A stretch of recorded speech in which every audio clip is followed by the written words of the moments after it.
Well, hello, everybody. For those who saw me yesterday, there'll be less political sparring on stage today. We're going to actually talk a little bit about, finally, after a year, this is the first time I've gotten on stage and talk about what I've done instead of talking about the President of the United States, which I had to throw a photo of him just for everybody's enjoyment. So, if you've read about the presidency and the campaign through 2016, you probably read all about secret targeting, micro-targeting, other words they give for it, and how we targeted everybody in America in a way that just blew everybody's mind. I have to say, it was not the secret. Everybody wants to believe that somehow you can target people so well that you don't have to do anything else after that. You're just done. Hands are clean. I found the people. I don't have to do anything else. There's a lot more secret sauce to winning a presidential campaign than data targeting. Now, I did have about $400 million less than Hillary Clinton, so did data targeting matter? Yes. It saves you a lot of money not targeting people you can. But I actually believe the true secret behind what we did in the presidential campaign started with Donald Trump and his actual message, but how you take data and understanding who's on the other end listening, and able to break down the segments and the understanding of what he's saying and translate that into consumable content that millions of people can absorb. Now, you got to take this in context. I had $300 million in 90 days to do this. And I started with just me. I had to build a team. I had to raise the money first, also.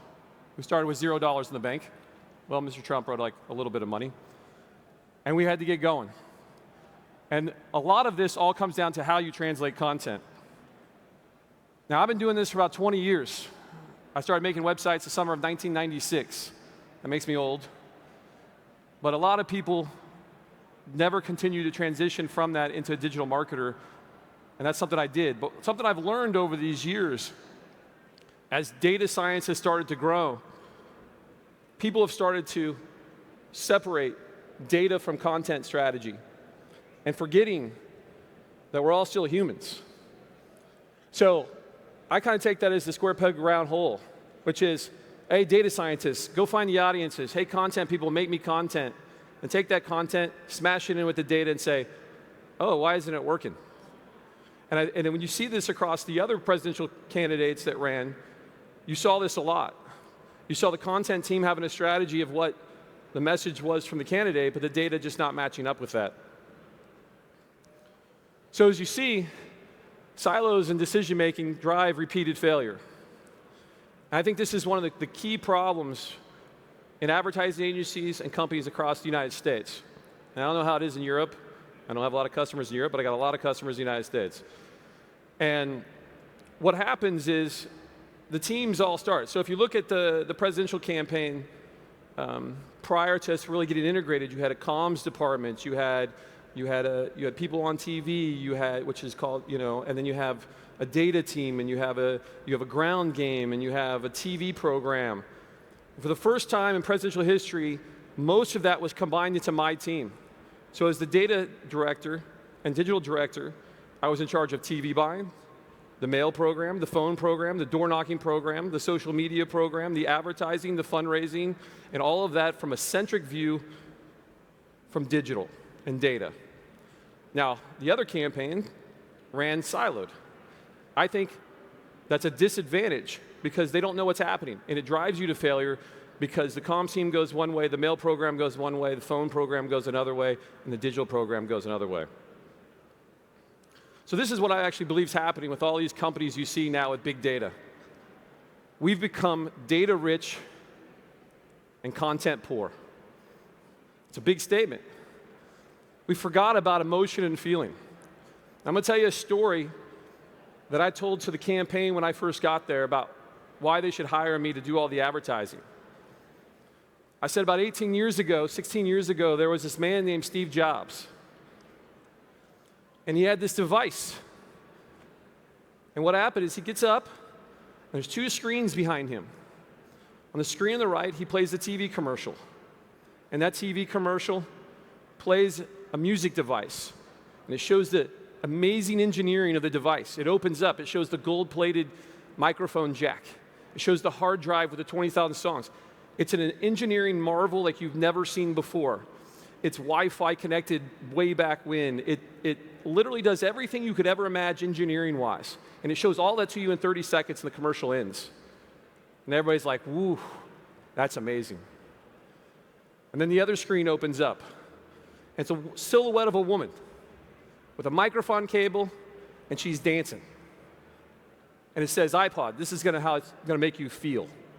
And I said, that is the presidential campaign you should run. It's about how people want to feel. They don't want to feel, they don't want to see engineering. They want to dance. They want to feel good.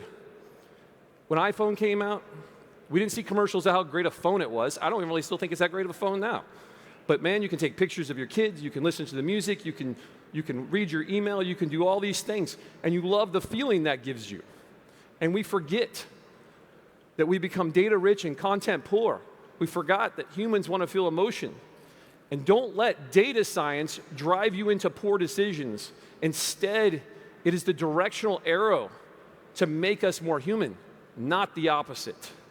It teaches us to show the person next to you might want to see some other emotion, not what you think the data science is going to show. They're still a human. And I think that's extremely important. So, perfect content does start at data. I truly believe that. And I think I proved this in this election. Now, you have to start with data research, polling, research, machine learning, whatever things in content or data you can get to drive back into segmentation and understanding of your audience. Pillar one is always audience. If you don't understand your audience, you can't do it. But most people skip pillar two, which is you have to humanize pillar one into content that makes sense. And you have to learn how to educate your creative teams from the data. Not force them into decisions, but point them in the right direction. Because I still believe human creativity is the one thing that AI and everything else will never remove. We still want to be human. And after that, you obviously still have pillar three, which is you got to onboard those audiences and you got to deliver efficiently. Now, a lot of people all freak out when they say, I delivered 150,000 pieces of different creative in one day. Yes, we did do that. That does sound crazy. But if you actually understand programmatic buying, which more people in this room does, when I talk to political people, they go, but to the people in this room, programmatic buying, that makes sense. You multiply that math. But we took all those different pieces of creative. We took the research. We gave that to content writers and linguists and say, write us content that matches now back to these audiences. We match all those things together, animations, videos, color, fonts, all that thing, and let's figure out what people consume. And that's how it gets into the next thing, which is you're always learning. Once you create 150,000 pieces of content, how do you deal with that? What do you do with all that learning? That's the secret sauce right there. Because when you stick up that much content and you can put all that back into a database, right? And you put all that in a database and put some machine learning on, do some things, you start learning what is the content people are consuming, watching, and that ends up being something you can put back into visualization tools and give again back to your content teams, your linguists, your behavioral scientists, and let them see this content or this data and be able to understand how to produce even better content. Now, we were doing this every hour, as much as we could. Teams of hundreds of people created as much content as possible to deliver the message of Mr. Trump. President Trump now. Sorry, I'm still getting used to that. President Trump. So, now, we also used that data as we started to learn those things and visualization tools, even every event Mr. Trump went to. So if we knew he needed to go to Western Michigan, what were the issues that care about in that city? What was it that we learned from this marketing program? It was driving the on-the-ground program. It was driving the door-knocking program. All of that content being consumed back. So as you start to see, this was actually my chart that I built. This is actually, I didn't make this for the campaign. This was the chart I used during the campaign of how data flowed through our campaign. As you see, We had a unique issue that you probably don't see in a lot of other in consumer marketing as much, the need for an issue matrix. But if you're in a PR situation, or if you're in a situation where you need to produce a large amount of content to change narrative and to deal with the ebb and flows of a news cycle, a matrix calendar becomes very important. We also use this on debate nights and other nights like that. As a lot of people probably know, I actually tweeted as Mr. Trump on debate nights. Having a matrix calendar of all the content strategies so I didn't have to make up 100 tweets every 90 seconds was very helpful. Writing as him in real time is difficult. So, as you can see here, pulling is important. Research and pulling, consuming that data, building our audiences, taking issues and matrix, what is it now we need to say when, translating that into content, delivering that to mediums, pulling that back into a database, having machine learning and behavioral scientists and computer scientists, data scientists, examine that, visualization as being in that data results, driving back to the pulling into the audiences, pulling back to matrix calendar, and around. A big cycle. Not mind-blowing. A little bit of that is the speed in which we were doing that was obviously intense. The amount of money we spent doing it, and overall, the final piece of it. So, what must we understand? This is the thing everybody just forgets. We must understand human behavior. People said we use data science to do trickery. It's just not true. What we found in the data was there was people in America that were hurting. There were people in America that felt left behind. There were people in America that felt their infrastructure was crumbling. We found people in America that wanted change. They were sick of the status quo. Whatever people want to believe, in the West Coast, the East Coast, America is a very diverse country. And what we understood from the data was they had real human needs. And Mr. Trump had a message that resonated with them. Now, it's a big task to take what he's saying in real time and translate that back. But we created thousands of pieces of content, tens of thousands of pieces of content for each of those messages.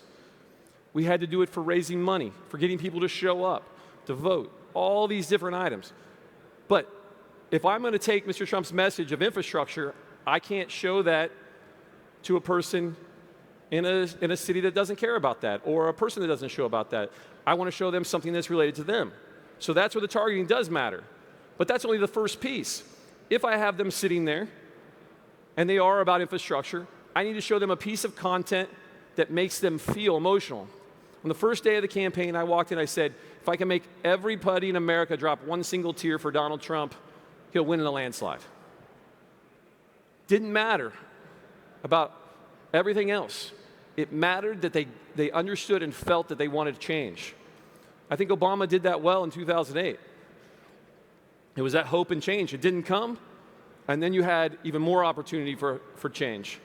And understand that human behavior is the most important part. I keep sitting in all these meetings, and everybody's like, Brad, build me the perfect audience. Build me the data. I got Fortune 500 companies. All we need is a better audience.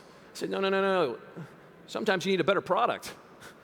You can't just overwhelm a bad product with it. But I'll tell you that if you go back to my original Zune versus iPod thing, the Zune was a more sophisticated, better product than the iPod in every engineering way. Every engineering way. But it got destroyed in sales. Why? Because people didn't care about the engineering. They just wanted to dance, and the iPod made them feel like they were going to dance. That's it. Every time I'm about to make content marketing, every campaign I ever work on, I remember Steve Jobs' words for that. The man was amazing. He had a knowledge that was completely out of this world with marketing. And I've used that and harnessed that every day. So cultivating creative talent with data translation produces better results. It's been very interesting to watch the meltdown of American media about what happened with the data on the Trump campaign and how we did things. And they believe that foreign actors and all this stuff, and I don't know all that. It's crazy. But what's true on the campaign is the data drove the content production. No one wants to say that in the media because it doesn't sound as sexy and tantalizing and clickbaitish and all the other things the media bias wants. They want to believe that you can't find Americans and give them a message that matters. And I'll tell you, the last guy who was on here, they're doing the same thing. Politics has turned into marketing just like it always has, and what's followed is this digital thing. So I want to leave you with the understanding that you can't just simply look at data, produce these audiences, onboard them, and then just think you're going to successfully defeat your competition. So, again, I just want to say the campaign was probably the most amazing thing I ever got to do. Spend $300 million in 3 months, and you can't imagine what that is when you spend 20 years doing advertising and marketing to learn that. But it's also the most major dissection in the history of everything you say. Like everything I'm saying right now is going to be documented in some American magazine and newspaper tomorrow morning. Every little piece, every little item, every single thing I do. So I don't wish upon this upon any of you. So anytime before you're working on the politics, you should read the stories, because once you go in, it's like a black hole that you can't get out of. And so it's an interesting place to be. So anyways, I want to thank everybody for having me. This has been a great opportunity for me. Thank you very much.